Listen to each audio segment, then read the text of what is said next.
Every single person in the world who's successful shows up to work saying, I wonder when they'll find out I don't really know what I'm doing. And you know why? Because anyone who's successful is pushing themselves out of their comfort zone. I put myself constantly in situations that I'm not comfortable because there's no way to grow. Yeah. Like, do you do the same thing? Same thing. And here's the thing about it. They got this thing in their mind, the people that are average.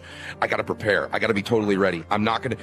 And these crazy people who actually rule the world, who make all the change, that make all the money, they put themselves in environments constantly they know they're not ready for. And they're like, I'm going to get in the door, then I'll figure it out. Then I'll get in the door and I'll figure it out.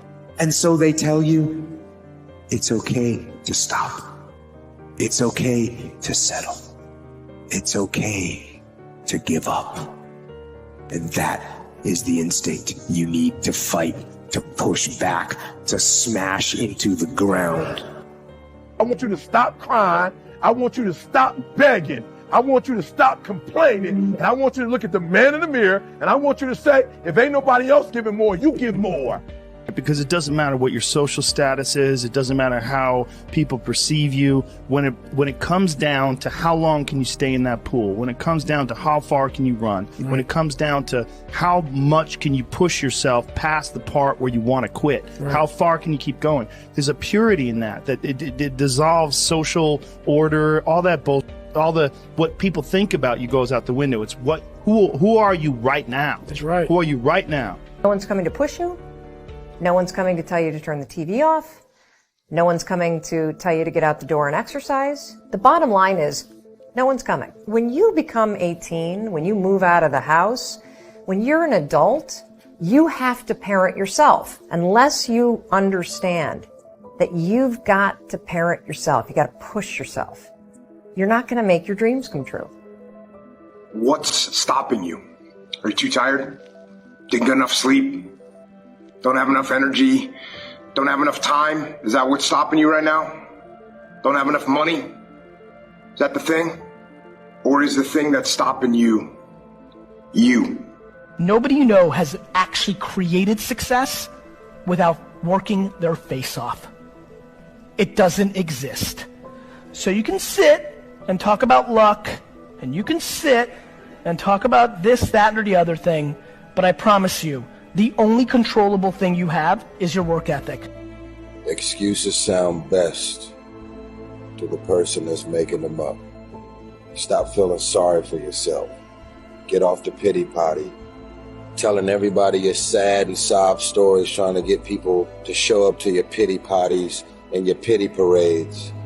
If you ever see me in a Rolls Royce, a 6 or 7 star hotel, living my life to the fullest, don't get jealous of me, because I worked my ass off to get it. Nobody handed me nothing. You should push yourself beyond your limits of tolerance in your 20s to find out where it is.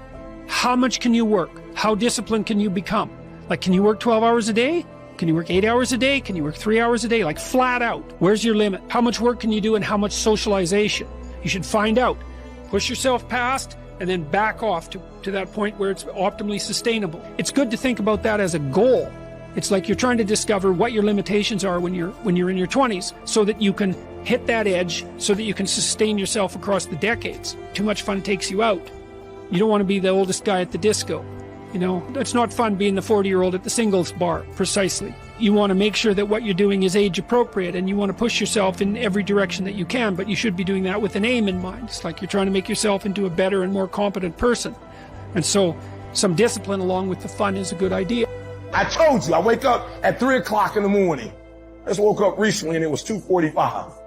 And the average person in me said, E.T., just pull the covers back over you. It's okay. You got 15 minutes. But the phenomenal in me said, E.T., if you go back to sleep for those 15 minutes, there's no guarantee you're going to get up at 3 o'clock. If you go back to sleep right now, you might wake up and it's 4 o'clock. You might wake up and it's 5 o'clock. You might wake up and it's 6 o'clock. All you have is right now.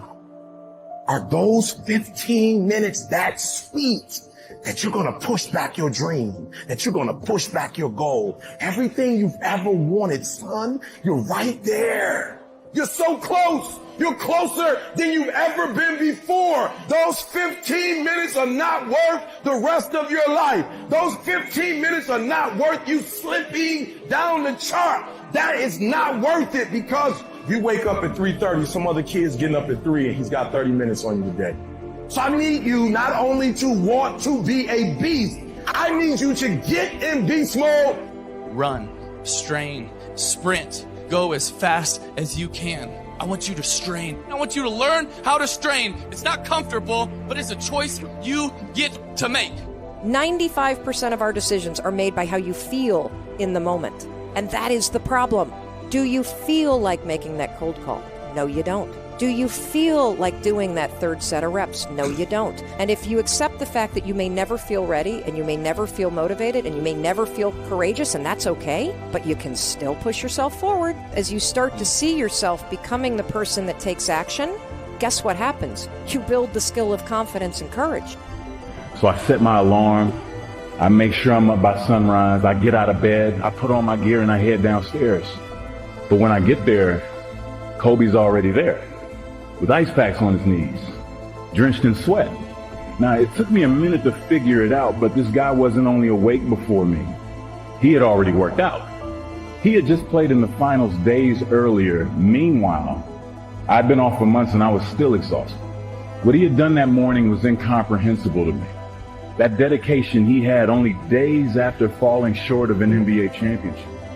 That taught me something I've never forgotten. Legends aren't defined by their successes. They're defined by how they bounce back from their failure. Force yourself to do it. Say, you're the general. The brain is the general, the troops are the body. The troops don't want to listen, but you go, you listen. And you get up and you do it. Just do it. Make yourself do it. And if you do that, if you write down and do that, you can change who the you are. You're right there. Keep going. Just put your head down, keep working, and keep going. No matter what happens, just keep going. What I always say is put a championship routine in place.